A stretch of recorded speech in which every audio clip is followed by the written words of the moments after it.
Hello hi ನಮಸ್ತೆ. ನಾನು ಸುಜಾತ ಶೆಟ್ಟಿ. ನಮ್ಮ ಕುಂದಾಪುರ ಕೈ ರುಚಿಗೆ ಸ್ವಾಗತ ಹೇಳ್ತಾ ಇವತ್ತೊಂದು ತುಂಬ ಚೆನ್ನಾಗಿ ಟೇಸ್ಟಿಯಾಗಿರುವ ಚೆನ್ನ ಮಸಾಲ ಮಾಡಿ ತೋರಿಸ್ತೀನಿ ನೋಡಿ. ಇದು ಪೂರಿ ಮತ್ತು ಚಪಾತಿ ಜೊತೆ ತುಂಬ ಸೂಟೇಬಲ್ ಆಗುತ್ತೆ, ತುಂಬ ಚೆನ್ನಾಗಿರುತ್ತೆ, ತುಂಬ ಟೇಸ್ಟ್ ಇರುತ್ತೆ. ಚಟ್ನಿ ಅಷ್ಟು ಸೂಟ್ ಆಗಲ್ಲ. ಇದು ಕೊನೆ ತನಕ ನೋಡಿ, ಎಲ್ಲೂ ಸ್ಕಿಪ್ ಮಾಡಬೇಡಿ. ಹೇಗಾಗಿದೆ ಅಂತ ಒಂದು ಕಮೆಂಟ್ಸ್ ಮೂಲಕ ತಿಳಿಸಿ ಫ್ರೆಂಡ್ಸ್. ಸುಮ್ಮನೆ ವಿಡಿಯೋ ಎಲ್ಲೂ ಕಟ್ ಮಾಡಬೇಡಿ, ಹಾಗೆ ಫುಲ್ಲು ವಿಡಿಯೋ ನೋಡಿ ನಿಮ್ಮ ಅಭಿಪ್ರಾಯ ಹೇಗೆಂದು ನನಗೆ ತಿಳಿಸಿ. ಇನ್ನೂ ನನ್ನ ಚಾನಲ್ಗೆ ಸಬ್ಸ್ಕ್ರೈಬ್ ಮಾಡದಿದ್ದವರಾದರೆ, ಫಸ್ಟ್ ಟೈಮ್ ನೋಡೋದಾದರೆ ಒಂದು ಸಬ್ಸ್ಕ್ರೈಬ್ ಮಾಡಿಕೊಂಡು ನೋಡಬೇಕಾಗಿ ವಿನಂತಿ. ನೋಡಿ, ಇವಾಗ ನಾನು ರಾತ್ರಿ ಕಡಲೆಕಾಳು ನೆನೆಸಿದ್ದೀನಿ. ಚೆನ್ನಾಗಿ 3-4 ಸತಿ ತೊಳ್ಕೊಂಡು 3 ಸಿಟಿ ಹಾಕಿದ್ದೀನಿ. 2 ಉಪ್ಪು ಹಾಕಿಬಿಟ್ಟು ಬೇಯಿಸಿದ್ದೀನಿ. ಮತ್ತೇನಿಲ್ಲ, ಚೆನ್ನಾಗಿ ಸಾಫ್ಟಾಗಿ ಬೆಂದಿದೆ. ಇದರಲ್ಲಿ ಸ್ವಲ್ಪ ತೆಗೆದಿಟ್ಕೊತೀನಿ, ಆಮೇಲೆ ರುಬ್ಬಕ್ಕೆ. ಇವಾಗ ತೆಗೆದಿಟ್ಕೊಂಡಿರುವ ಕಡಲೆಕಾಳನ್ನು ಈ ಮಿಕ್ಸಿ ಜಾರ್ಗೆ ಹಾಕ್ತೀನಿ. ಏನು ತೆಂಗಿನಕಾಯಿ ಯೂಸ್ ಮಾಡುವಂಗಿಲ್ಲ. ಒಂದು ಅರ್ಧ ಇಂಚು ಶುಂಠಿ, ಒಂದು 5-6 ಎಸಳು ಬೆಳ್ಳುಳ್ಳಿ, ಮತ್ತು ಒಂದೇ ಒಂದು ದಪ್ಪ ಟೊಮೆಟೊನ ಹಾಕಿಬಿಟ್ಟು ಸ್ವಲ್ಪ ನೀರು ಹಾಕಿಬಿಟ್ಟು ನೈಸಾಗಿ ರುಬ್ಬಬೇಕು.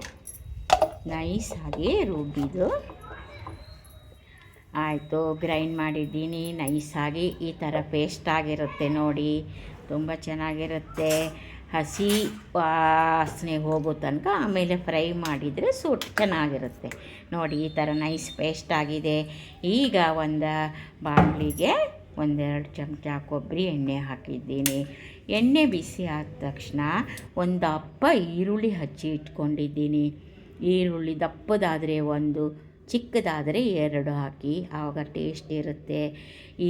ಈ ಎಣ್ಣೆಯೊಂದಿಗೆ ಚೆನ್ನಾಗಿ ಇದು ಗೋಲ್ಡನ್ ಕಲರ್ ಬರೋ ತನಕ ಫ್ರೈ ಮಾಡಬೇಕು. ಸಣ್ಣ ಉರಿಯಲ್ಲಿ ಹೋಗಬಾರ್ದು. ಹಾಗೆ ಮತ್ತು ಸಾಸಿವೆ ಜೀರಿಗೆ ಏನಿಲ್ಲ, ಒಂದು ಸ್ವಲ್ಪ ಸೋಂಪು ಕಾಳು ಹಾಕಿದ್ದೀನಿ.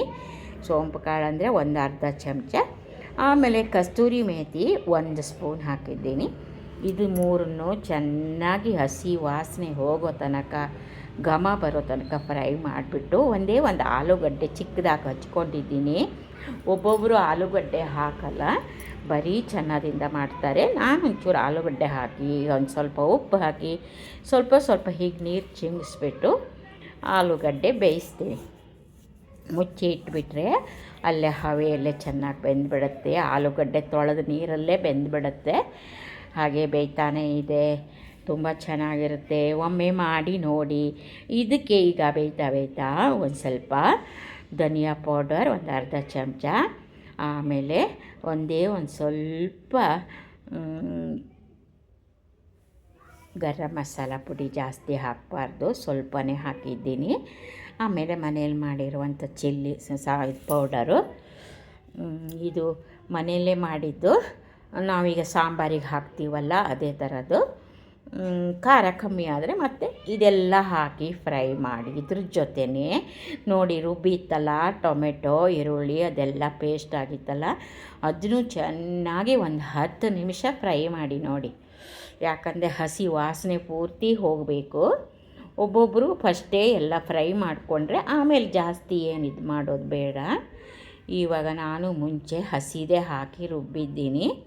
ಹಾಗಾಗಿ ಚೆನ್ನಾಗಿ ಹಸಿ ವಾಸನೆ ಹೋಗೋ ತನಕ ಫ್ರೈ ಮಾಡಿ, ಎಷ್ಟು ನೀರು ಬೇಕೋ ಅಷ್ಟು ನೀರು ಹಾಕ್ಕೊಂಡು ಚೆನ್ನಾಗಿ ಕುದಿಸಿ. ಹಾಗೆ ಕುದೀತಾನೇ ಇರುತ್ತೆ. ಆವಾಗ ಎಲ್ಲ ಹಸಿ ವಾಸನೆ ಹೋಗುತ್ತೆ. ಕಡಲೆಕಾಳು ಬೇಯಿಸಿ ಇಟ್ಕೊಂಡಿದ್ದೀನಲ್ಲ ಫ್ರೆಂಡ್ಸ್, ಇವಾಗ ಅದನ್ನು ಹಾಕೋಕ್ಕೆ ರೆಡಿ ಮಾಡ್ತಾಯಿದ್ದೀನಿ. ಉಪ್ಪು ಖಾರ ಮತ್ತು ನೋಡಿ ನೀವು ಹಾಕ್ಬೋದು. ತುಂಬ ಸಿಂಪಲ್ಲು, ಮಾಡೋಕ್ಕೂ ಈಸಿ, ತಿನ್ನೋಕ್ಕೂ ಹಾಗೆ ರುಚಿಯಾಗಿರುತ್ತೆ ನೋಡಿ. ಚಪಾತಿ ಪೂರಿ ಜೊತೆ ಹೇಳಿ ಮಾಡಿಸಿದ್ದು ಇದು. ಸಾಗುಕ್ಕಿಂತ ಇದು ಚೆನ್ನಾಗಿರುತ್ತೆ ಫ್ರೆಂಡ್ಸ್. ಸಾಗೂ ಒಂಥರ, ಈಗ ಕಾಳು ಬೇಯಿಸಿ ಇಟ್ಕೊಂಡಿದ್ನೆಲ್ಲ ಉಳಿದಿರೋ ಕಾಳು ಇದೆಲ್ಲ ಹಾಕಿ ಚೆನ್ನಾಗಿ ಇನ್ನೊಂದು 10 ನಿಮಿಷ ಕುದಿಸ್ಬಿಟ್ರೆ ಮುಗ್ದೇ ಹೋಯ್ತು ನೋಡಿ. ಚಪಾತಿ ಪೂರಿ ರೆಡಿ ಇದ್ದರೆ ಹಾಗೆ ಹಾಕ್ಕೊಂಡು ತಿನ್ಬೋದು ನೋಡಿ ಫ್ರೆಂಡ್ಸ್. ಎಲ್ಲೂ ಸ್ಕಿಪ್ ಮಾಡಬೇಡಿ, ಕೊನೆ ತನಕ ನೋಡಿ. ನಾನು ಮಾಡಿರೋದು ಹೇಗೆ ಅಂತ ಒಂದು ಕಮೆಂಟ್ಸ್ ಮೂಲಕ ತಿಳಿಸಿ.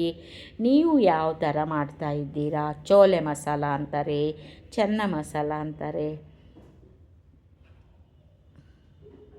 ಕೊನೆಯಲ್ಲಿ ಕುದೀತಾ ಇತ್ತಲ್ಲ, ಇವಾಗ ಒಂದು ಸ್ವಲ್ಪ ಕೊತ್ತಂಬರಿ ಸೊಪ್ಪನ್ನ ಚಿಕ್ಕದಾಗಿ ಹಚ್ಚಿ ಇಟ್ಬಿಟ್ಟು ಕೊನೆಯಲ್ಲಿ ಹಾಕಿ 1-2 ನಿಮಿಷ ಹೀಗೆ ಕೈ ಆಡಿಸ್ಬಿಟ್ಟು ಮುಚ್ಚಿಬಿಟ್ರೆ ಮುಗ್ದೇ ಹೋಯಿತು ನೋಡಿ ಚೆನ್ನ ಮಸಾಲ.